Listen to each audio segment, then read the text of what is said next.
Escola Bíblica Dominical, encontro certo do povo de Deus. Hora marcada, não posso atrasar. O Senhor espera pelos filhos seus. Durante a semana estudo a lição. Aos domingos sou o primeiro a chegar. Quero aprender mais, ouço com atenção. A Igreja Unida está em oração. Professor presente, vamos estudar. A minha classe é pontual, atenciosa e exemplar. Responde certo o questionário e a oferta sempre tem pra dar. Venha você participar também, tenha certeza que vai ser legal. Qualquer pessoa será bem-vinda à nossa escola dominical. Olá, meus queridos internautas, professor Pastor Jonias.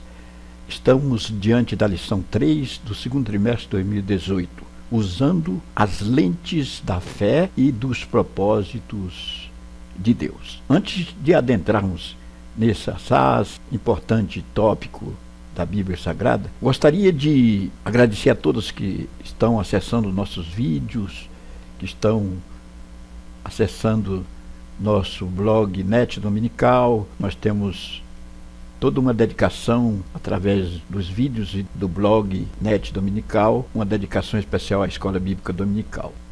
Agradeço a todos e convido a todos a se inscreverem em nosso canal. Nós temos um projeto interessante via Net Dominical, ou seja, o blog que nós postamos ali, vídeos, material da Escola Bíblica Dominical, as lições comentadas em vídeo e várias outras coisas interessantes. Eu preciso muito da sua participação, do seu comentário, preciso muito de você acessando nossos vídeos e nosso blog, e também se inscrevendo no nosso canal. Estou com 10.000 inscritos, mais ou menos, mais de 10.000 já, mas preciso de mais acesso, de mais inscrição, para que eu possa manter este trabalho, esse projeto. Aliás, quando você participa, você nos dá um impulso, nos dá ênfase, nos dá força para continuarmos trabalhando. Agradeço a todos e convido aqueles que ainda não estão inscritos em nosso canal a se inscreverem. Texto áureo. E sabemos que todas as coisas contribuem juntamente para o bem daqueles que amam a Deus, daqueles que são chamados por seu decreto. Romanos 8:28. Verdade aplicada.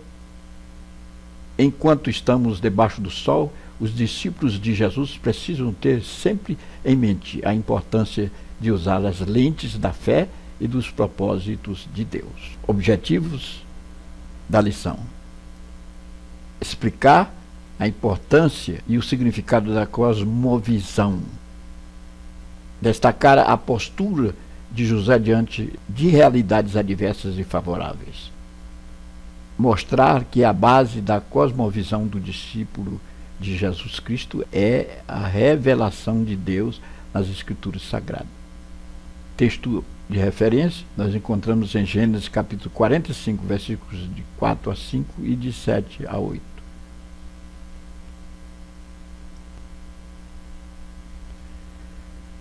Meu querido irmão, você que navega via internet, sendo discípulo de Jesus, como temos percebido o mundo ao nosso redor? Como estamos lidando com as adversidades e a prosperidade? Reflitamos sobre este assunto à luz da palavra de Deus, nossa lâmpada e luz. Vamos ver nessa lição a cosmovisão, a visão que cada um tem de mundo, e a visão que precisamos ter via a palavra de Deus, que é a lâmpada que alumia o caminho e dissipa as densas trevas, para termos a visão certa e não a visão estrábica.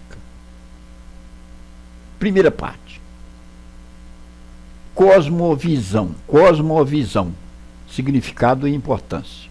Nem sempre paramos para pensar sobre a nossa vida de mundo, principalmente no presente século, quando estamos sempre muito ocupados. Vimos na lição passada que vivemos dias taxados como não tenho tempo. Porém, ainda que o ser humano não pense sobre isso, faz parte das nossas ações e reações, bem como da nossa compreensão da realidade. Sendo assim, trata-se de um aspecto interessante, prático. Inicialmente nos deteremos nos aspectos do significado, importância e as diversas formas adotadas pelos seres humanos para explicar e reagir diante da realidade do mundo e dos diversos acontecimentos que nos envolvem, sejam aos nossos olhos positivos ou negativos. Nesse primeiro ponto, cosmovisão, vamos ver significado e importância no subponto 1, diferentes cosmovisões, e no subponto 3, a importância da cosmovisão. Significado e conceito.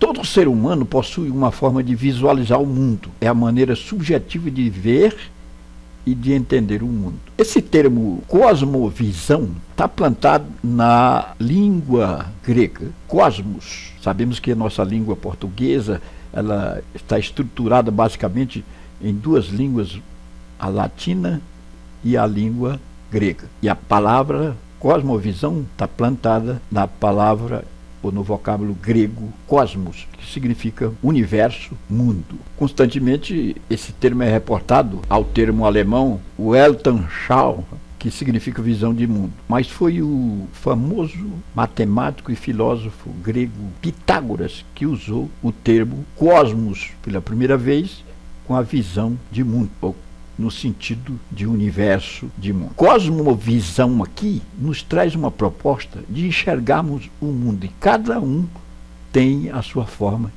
de ver, de enxergar o mundo, mas eu quero alertá-los que precisamos enxergar, não simplesmente segundo a nossa ótica, ou segundo a nossa visão própria, mas termos a luminosidade da palavra de Deus.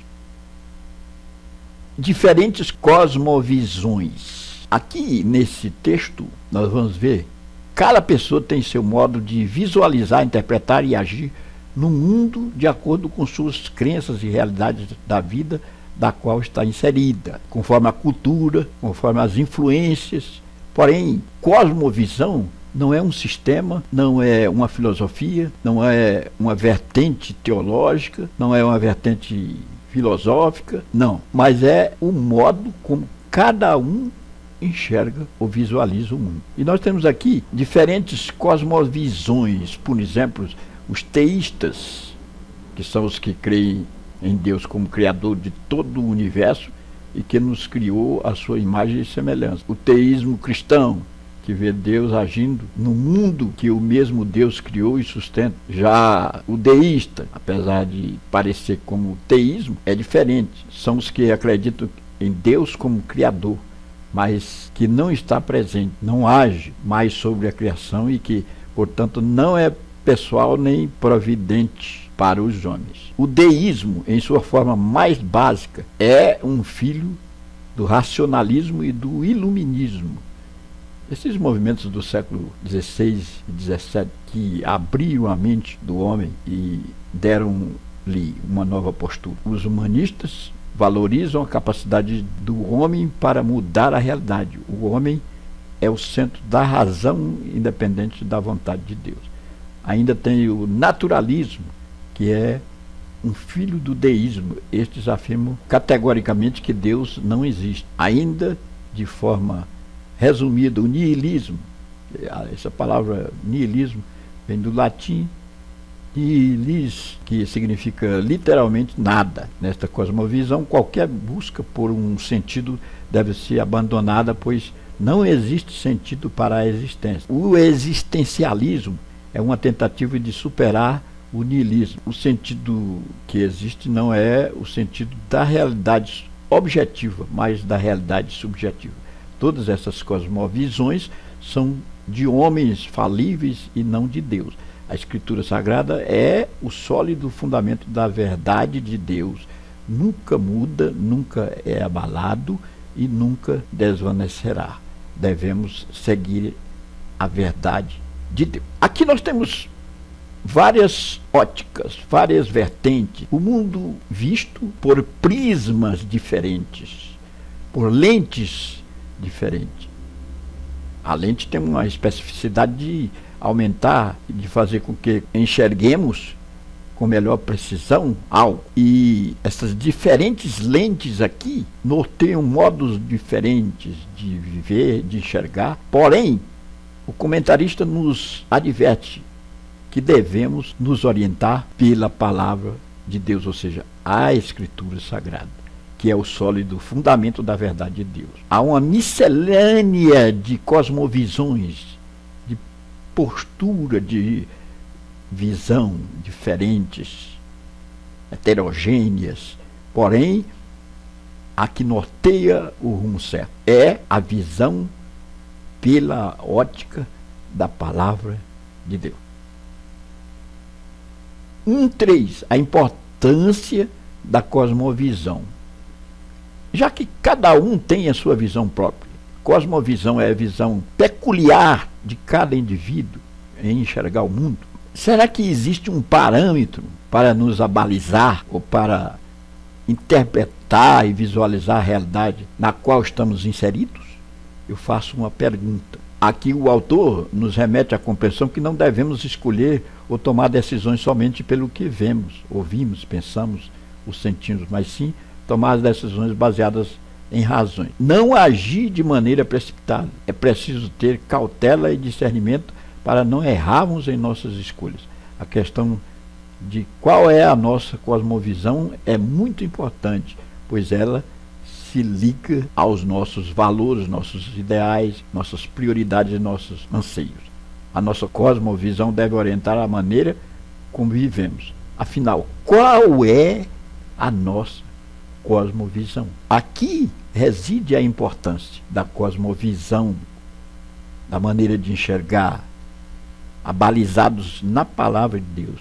Porque se enxergarmos por uma corrente filosófica, por uma teologia qualquer, se nos abalizarmos por simplesmente uma cultura peculiar de uma nação, de um povo, então vamos estar com a visão estrábica. Precisamos ver qual é a nossa cosmovisão, o que está nos orientando ou abrindo os horizontes para enxergarmos longínquamente na realidade. Qual é o horizonte? Qual é o zênite que está à nossa frente? É de uma filosofia qualquer ou é a lente da palavra de Deus que nos dá o alcance da realidade?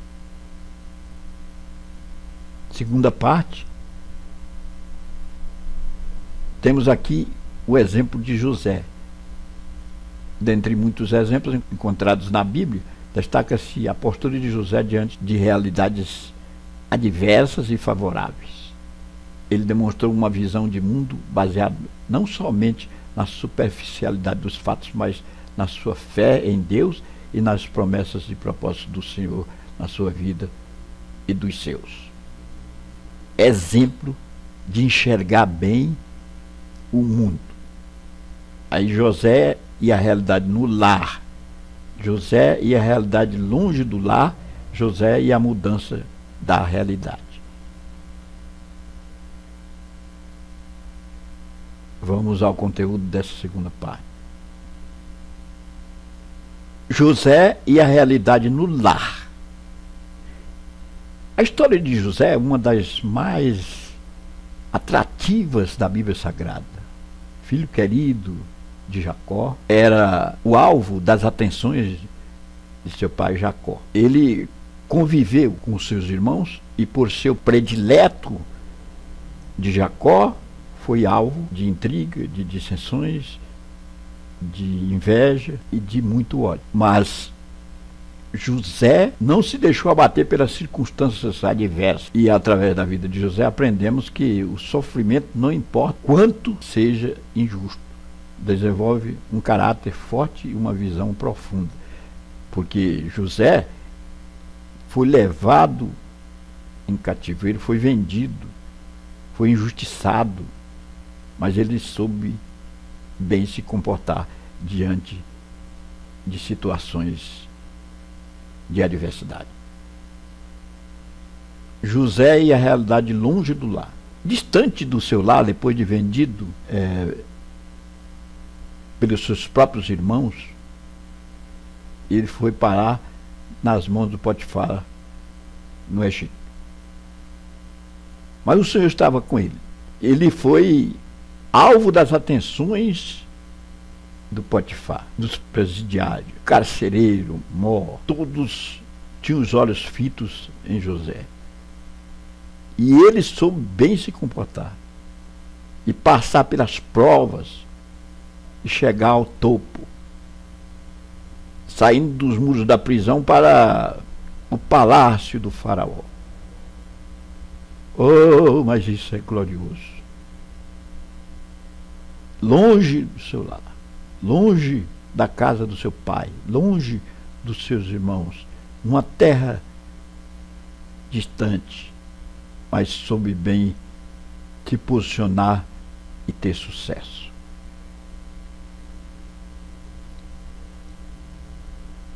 José e a mudança da realidade. O reencontro de José com seus irmãos não serviu de trampolim para a infelicidade dos seus irmãos, não.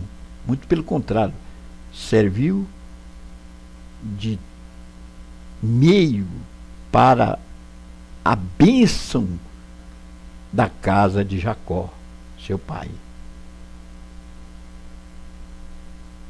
Ele passou por reveses tremendos,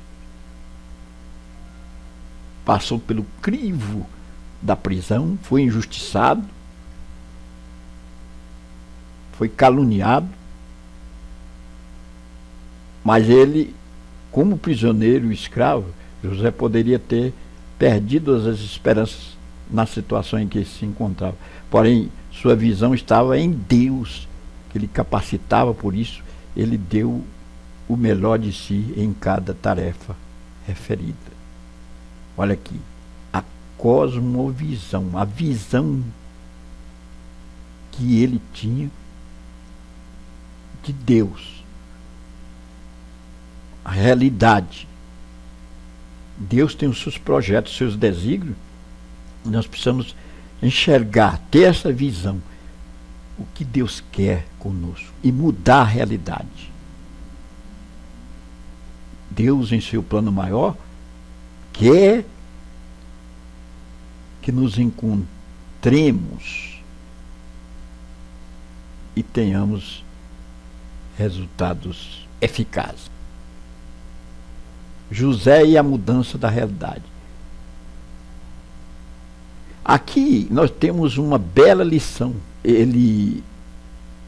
José, passando por momentos difíceis, nunca esqueceu de servir a Deus. José tinha 30 anos quando se tornou a segunda pessoa no comando do Egito. Aos 17 ele havia sido vendido como escravo por seus irmãos e deve ter passado aí mais ou menos 11 anos como escravo egípcio e 2 na prisão. O importante não são apenas os acontecimentos ou as circunstâncias da vida, mas é a atitude com relação a eles. Com a ajuda de Deus, qualquer situação pode ser usada para o bem, mesmo quando as pessoas desejam utilizá-la para o mal. Em cada situação, ele aprendeu a importância de servir a Deus e aos outros. Como prisioneiro e escravo, José poderia ter perdido as esperanças na situação em que se encontrava, porém sua visão estava em Deus, que lhe capacitava. Por isso ele deu o melhor de si em cada tarefa referida. Aleluia. Aí a importância da visão, de enxergarmos os propósitos de Deus em nossa vida e mudarmos a realidade.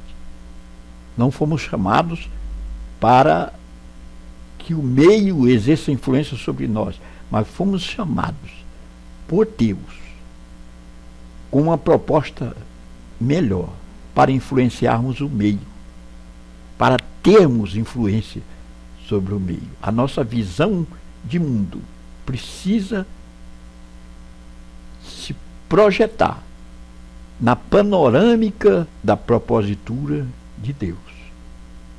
E aí os seus desígnios se cumprirão em nós, mudando a realidade. Terceira parte.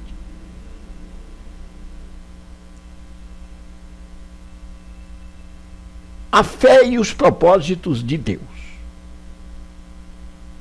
Vários são os pressupostos que devem nortear a maneira do discípulo de Jesus perceber o mundo e suas decisões, atitudes e reações diante das diversas realidades vivenciadas. Entre outros objetivos, destacamos: fomos resgatados para pertencermos a Deus. 1 Coríntios 6:20. Estamos no mundo, porém não somos do mundo. João 17:14-16.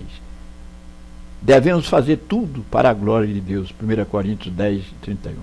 A fé é indispensável no relacionamento com Deus. Nossa existência não se resume à vida debaixo do sol. 1 Coríntios 15:19. Vamos ver nesse ponto 3. A lente da fé, a lente dos propósitos de Deus, a importância das Escrituras Sagradas.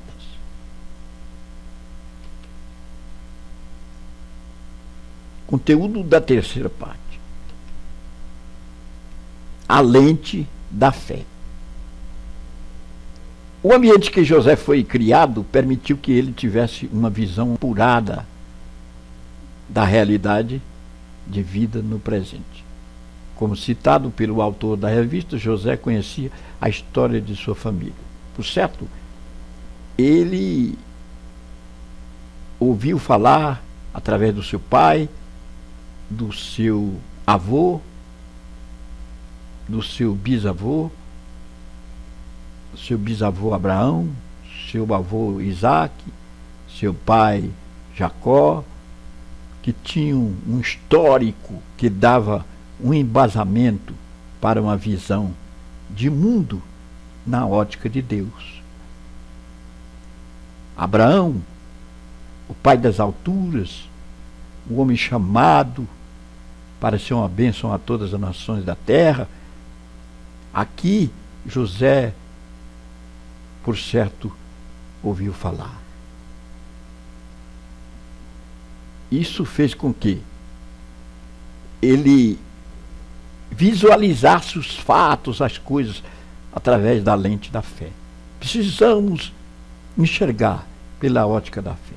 A fé é a lente que nos dá a precisão para enxergarmos a realidade. Pela fé, nós vamos enxergar o mundo da vontade de Deus. Aleluia. A fé se contrasta com a realidade da incredulidade. Quando olhamos, quando temos uma cosmovisão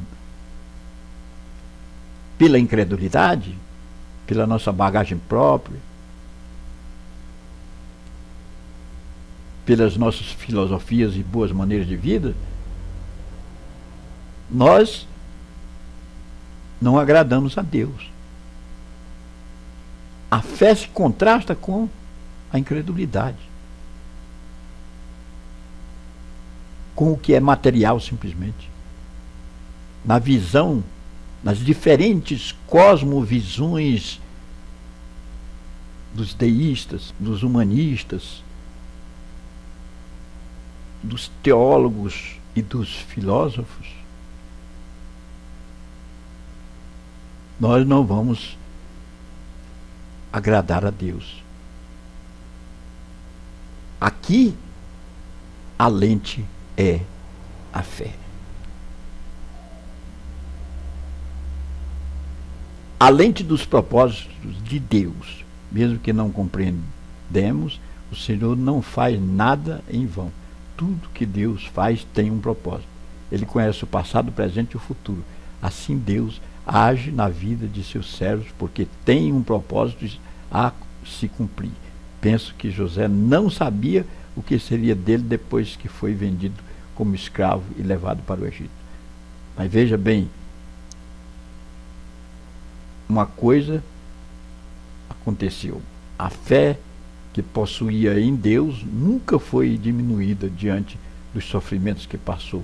Pelo contrário, cada prova que José passava, adquiria mais experiência e sua fé se fortalecia ainda mais, porque a presença de Deus era constante em sua vida. Assim também deve ser na nossa vida, aonde quer que andemos, aonde quer que passemos, precisamos entender os propósitos de Deus, os momentos que vamos passando, coisas que vão acontecendo, numa visão maior, numa cosmovisão, vamos enxergar pela lente dos propósitos de Deus. Ou seja, tudo que acontece não acontece em vão, mas tem uma finalidade. A importância das Escrituras Sagradas. Nossa melhor lente é a Palavra de Deus. A Bíblia contém todas as orientações que precisamos. Ela é a bússola que norteia o caminho dos cristãos. Aqui o comentarista disse que Davi, o homem segundo o coração de Deus, disse: lâmpada para os meus pés é a tua palavra e luz para o meu caminho. Salmo 119, verso 105. Na verdade, esse salmo foi provavelmente escrito por Esdras. Mas é interessante entendermos que a palavra era a luz. A palavra de Deus é a luz que nos mostra o caminho adiante, de forma que não tropecemos. Ela revela o enganoso emaranhado das raízes dos falsos valores e das falsas filosofias. Estude a Bíblia, assim você enxergará com clareza suficiente para permanecer no caminho certo. De que maneira pode conservar puro o mancebo seu caminho? Observando segundo a tua palavra, Salmo 119, versículo 9. Antídoto contra o pecado, Salmo 119, versículo 11. Guardei do coração a tua palavra para não pecar contra ti, ó Senhor. A palavra de Deus é o alimento doce ao nosso paladar. Salmo 119, versículo 103. Salmo 119, versículo 105. Lâmpada para os meus pés é a tua palavra e luz para o meu caminho. No 89 desse mesmo salmo: para sempre permanece a tua palavra, ó Senhor. Então a palavra é a lente que vai nos mostrar o rumo certo, que vai mostrar a realidade. A palavra de Deus é a bússola. A palavra de Deus é luz que joga luminosidade nas densas trevas deste mundo macabro, cheio de filosofias e boas maneiras de vida enganosas.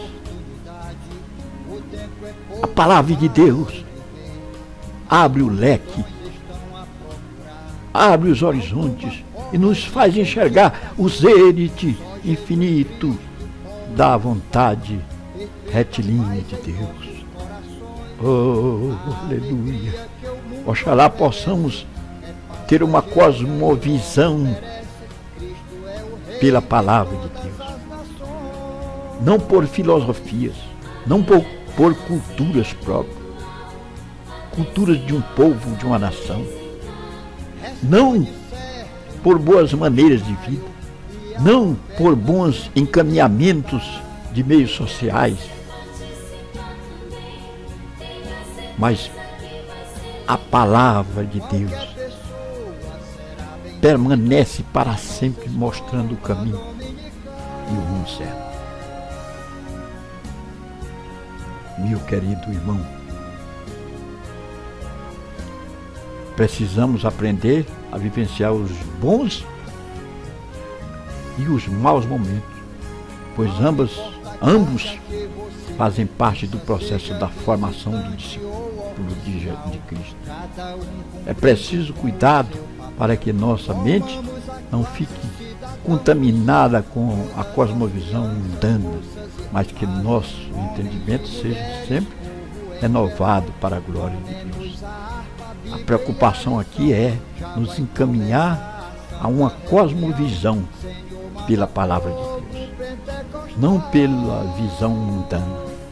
A cosmovisão mundana nos faz enveredar por caminhos escabrosos, tortuosos. A cosmovisão mundana é a visão estrábica que nos leva ao bárbaro. Porém, a palavra de Deus deve ser o meio através do qual nós vamos enxergar o caminho que devemos passar. Que Deus nos abençoe. Deixo aqui o questionário.